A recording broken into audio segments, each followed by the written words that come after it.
Yeah, I'll be your host for our 41st overall Starlink launch this morning. And if you don't know, Starlink is a satellite internet constellation designed and manufactured by SpaceX. Starlink can provide high speed, low latency internet to people living in remote and rural locations around the globe. Our launch today will be taking 48 Starlink satellites into low Earth orbit. For today's launch, we won't have ground station coverage of payload deployment, which is planned to happen a little after T+1 hour.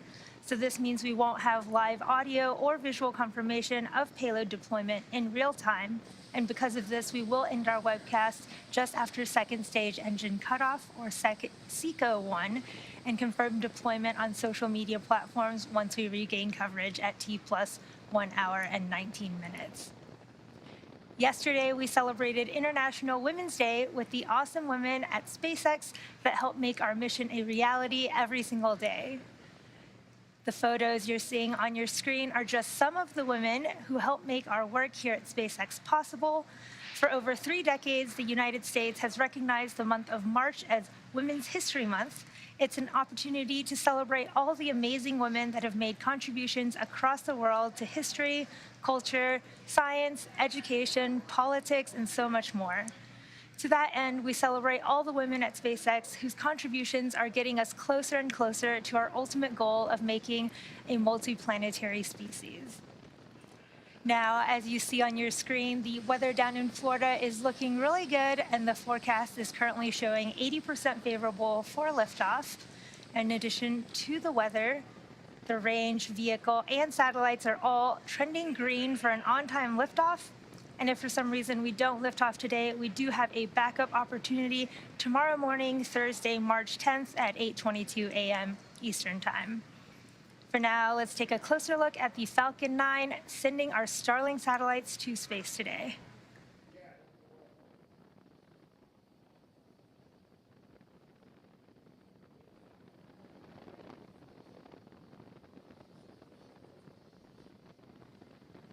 What you see on your screen is a SpaceX Falcon 9 rocket ready for our 10th launch in just 10 weeks of 2022.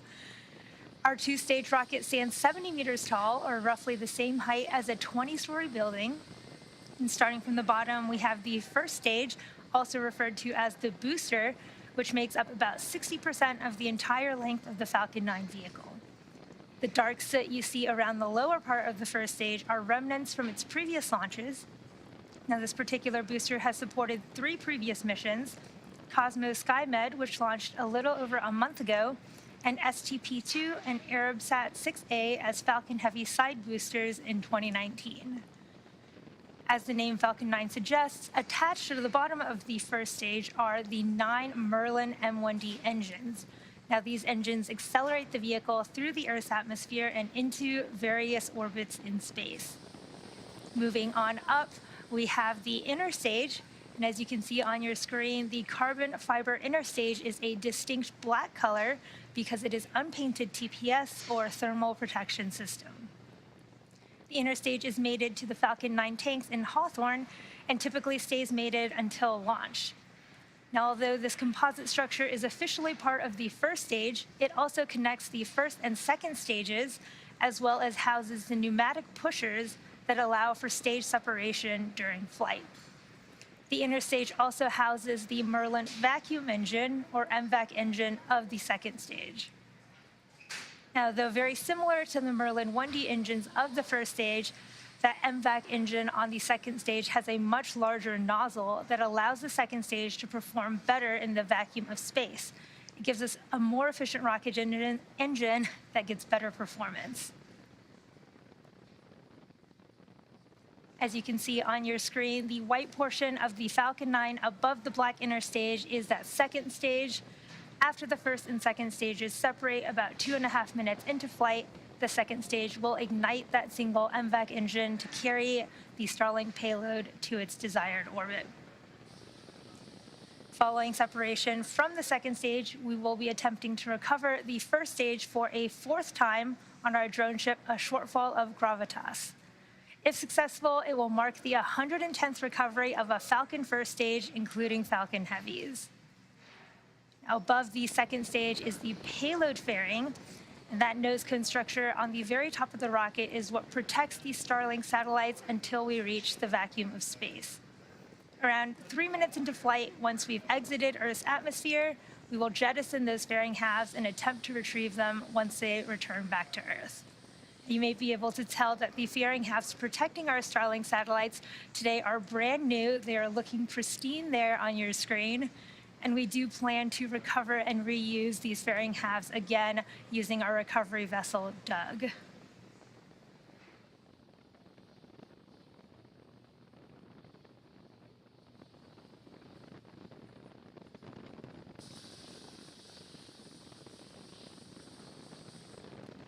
The next few weeks are big ones for us here at SpaceX. This Monday, March 14th, marks the 20th anniversary of our company's founding. Those of you who have followed us for a long time might remember some of the notable firsts captured in the footage you're seeing here. Now, our first successful Falcon 1 launch, our first Falcon 9 launch, the first time Dragon visited the ISS, the first time we landed a booster on land, the first time we landed on a drone ship, and of course, the first time we sent humans to space. It's been an amazing ride so far, and we don't expect that to change anytime soon. At the end of this month, we'll launch our first mission of private astronauts to space with the Axiom 1 crew to the International Space Station, followed just a couple weeks later by our 5th launch of NASA astronauts to the ISS with Crew 4. A big thanks to the entire SpaceX team for working hard every day to create a future we can all get excited about. The latest weather forecast from Space Launch Delta 45 shows that we are 80% favorable for liftoff today. The vehicle, satellites, and range are all looking good for an on-time liftoff just a few minutes from now at 8:45 a.m. Eastern Time. Pressing tanks, forward, front, back, return.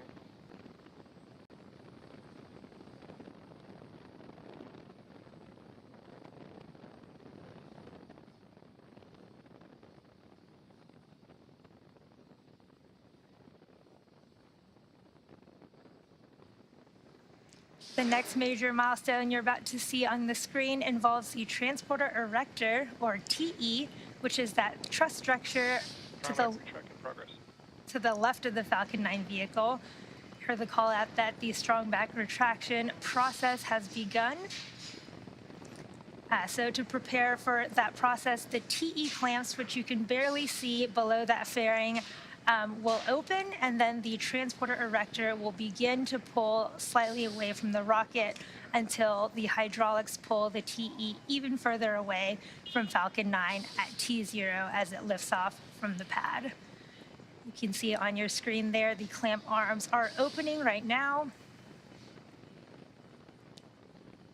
Now, the transporter erector is the structure that provides liquids, gases, and electrical connections to the second stage, as well as air conditioning to the payload fairing and the Starlink satellites inside. At this point, both the first and second stages are nearly fully loaded with 1 million pounds of kerosene fuel and liquid oxygen.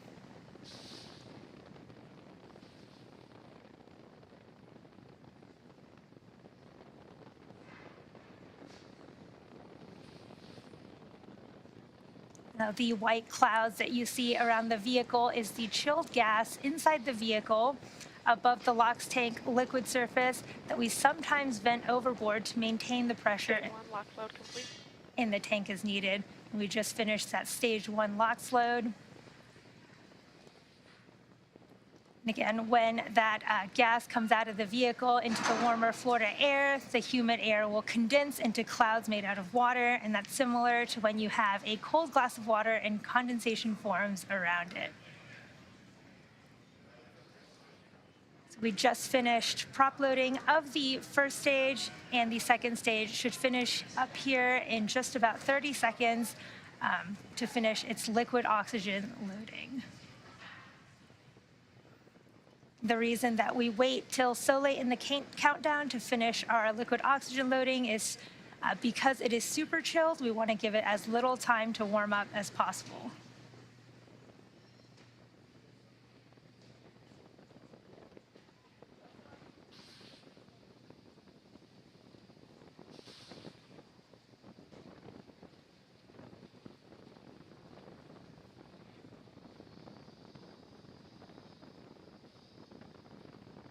Second stage. Stage 2, LOX load complete.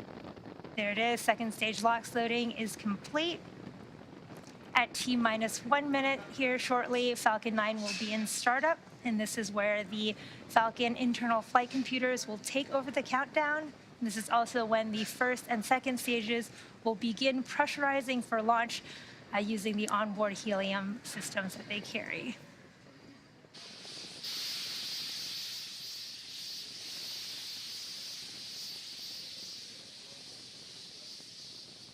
So again, that white cloud coming from the Falcon 9 is that venting from the tank to maintain pressure.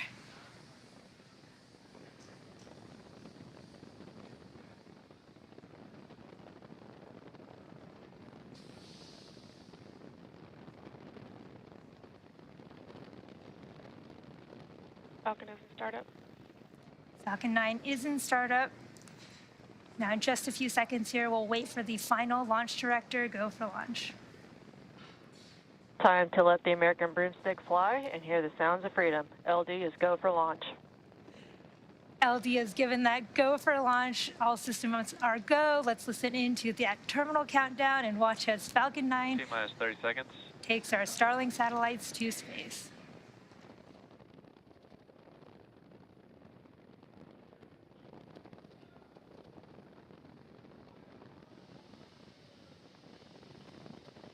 T-minus 15. T-minus 10, 9, 8, 7, 6, 5, 4, 3, 2, 1. Engine full power. And liftoff. Falcon 9, Starlink 410.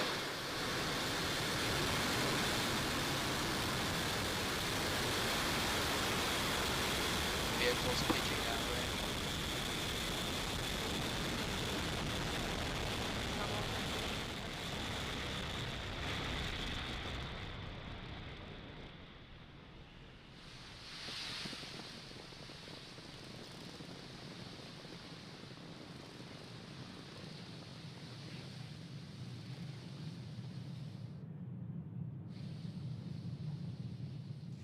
Falcon 9 has successfully lifted off from Space Launch Complex 40 at Cape Canaveral Space Force Station, carrying our stack of 48 telemetry nominal. carrying our stack of 48 Starlink satellites to low Earth orbit. Moments ago, we throttled the 9 M1D engines down, reducing the speed by decreasing the flow of Vehicle supersonic. fuel to the engine. Now that's in preparation for max Q, which is the maximum aerodynamic pressure that the vehicle will see, coming up in just a few seconds. Max Q. There's max Q, and we will have 3 events happening here shortly. We will have main engine cutoff, stage separation, and second engine startup 1. Now, main engine cutoff is where all 9 of those M1D engines currently burning will shut off to slow the vehicle down in preparation for the next event, stage separation. Now, this is where the first and second stages Start of MVAC chill. will separate. Now, the start of our second engine MVAC chill has started, as you just heard. Now, after stage separation, the first stage will make its way back down to Earth for landing, whereas the second stage will continue on its journey to the third event of second engine startup 1. That's where that single MVAC engine will light up and propel the second stage along with the Starlink satellites to orbit. The cool views of the first stage with the Earth in the background. Just about 10 seconds from main engine cutoff.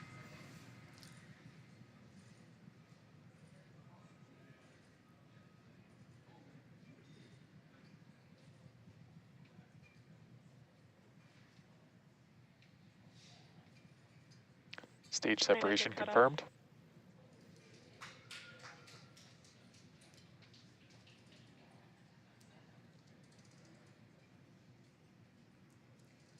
You can see on those cool live views of the first and second stage. You can see the fairing have just popped off there, but we did have a successful main engine cutoff, stage separation. Fairing separation confirmed. And second engine startup 1. And as you saw, we had a successful fairing deployment. And SpaceX has reflown the Falcon fairing halves since 2019, but again, the fairing halves flying on today's mission are brand new, and we will be attempting to recover them on our recovery vessel, Doug, for a future mission.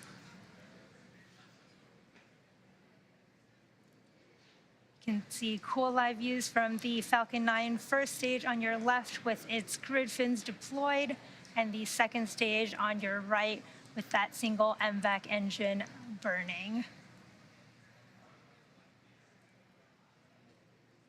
As second stage heads towards its targeted drop-off orbit for our Starlink satellites, stage 1 will complete 2 burns in order to make its way back down to Earth. Now the first is the entry burn, and this is where 3... Acquisition of signal, Bermuda. The entry burn is where 3 of the M1D engines will reignite to help slow the stage down as it re-enters the upper parts of the Earth's atmosphere. The second burn is the landing burn, and this is a single engine burn that brings the vehicle speed down rapidly in order to land on our drone ship.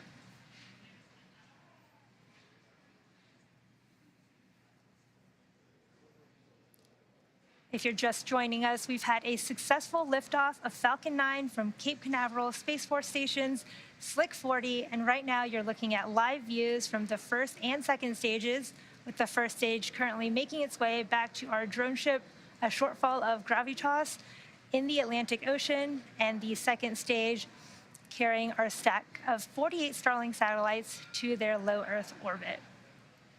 And this is our 10th mission of 2022. In fact, it's the 10th mission in 10 weeks and the 7th Starlink mission of 2022 so far. Vehicle on nominal trajectory.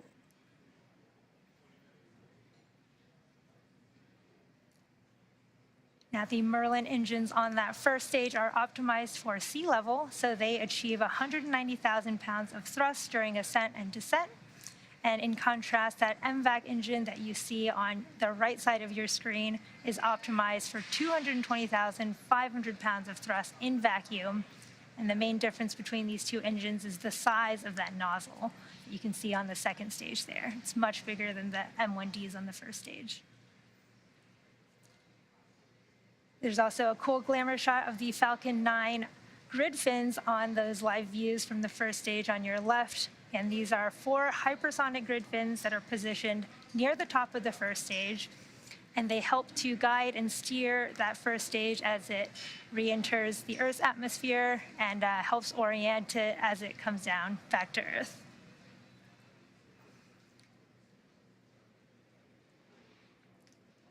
The Falcon 9 first stage is also equipped with 4 landing legs made out of carbon fiber aluminum honeycomb, and they're placed symmetrically around the base of the rocket, so you'll want to watch out for their deployment just prior to landing. We're coming up on our entry burn here shortly in just about 20 seconds here. And again, this is a 3-engine burn meant to slow that first stage down as it hits the thicker layers of the Earth's atmosphere. The burn will last about 20 seconds or so.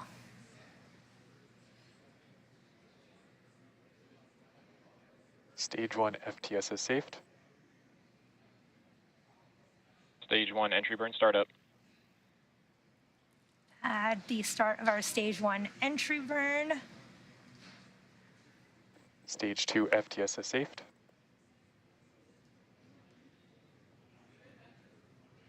Vehicle on nominal trajectory.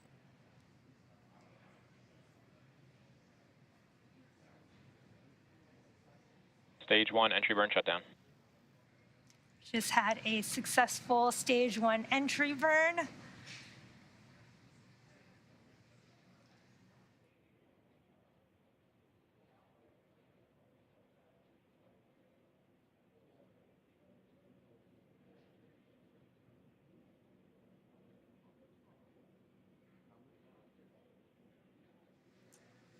We're just under a minute to the stage 1 landing burn. That should start at about T plus 8 minutes and 25 seconds.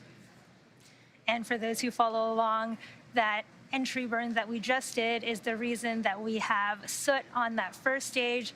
So when we fly through our own, or in Falcon 9, transonic.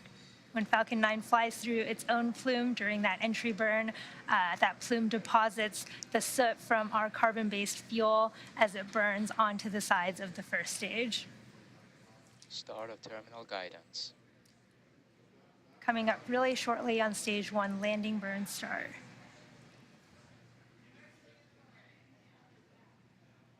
Stage 1 landing burn. We've started our stage 1 landing burn. We may or may not have videos for this.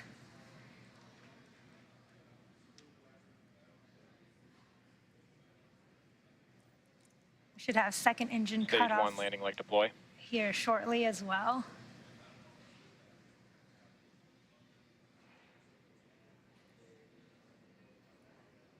And back engine cutoff. There's second engine cutoff. We're waiting on confirmation of that stage 1 landing.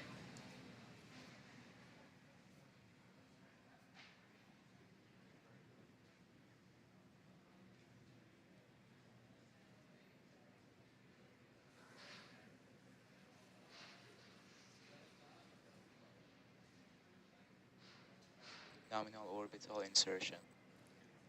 Did just get confirmation of a good orbit from our second stage carrying our Starlink satellites.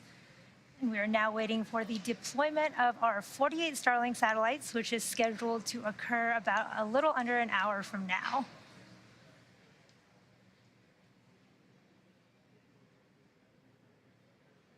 Expected loss of signal, Cape.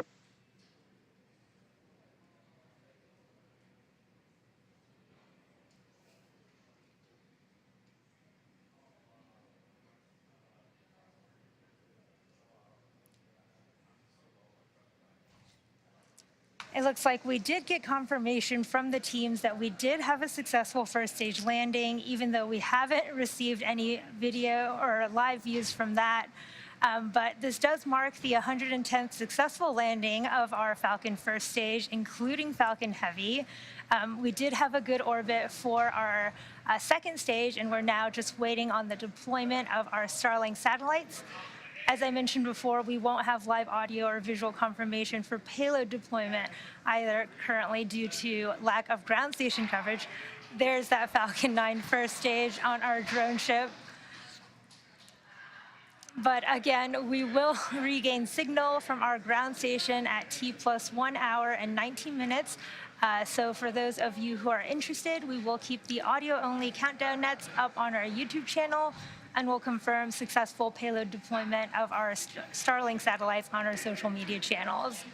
But with that, cool view of the first stage on the drone ship, that will bring today's webcast to an end. Our team at SpaceX would like to send a big thank you to the Range and Federal Aviation Administration for supporting our mission. Of course, thank you to our viewers and Stage all of 1 our... landing confirmed. There's that call out for stage 1 landing confirmed. But of course, thank you to all of our viewers and all of our Starlink customers using our service at this time. And if you're interested in signing up for Starlink, head over to starlink.com. Thanks for joining us, and we'll see you again soon.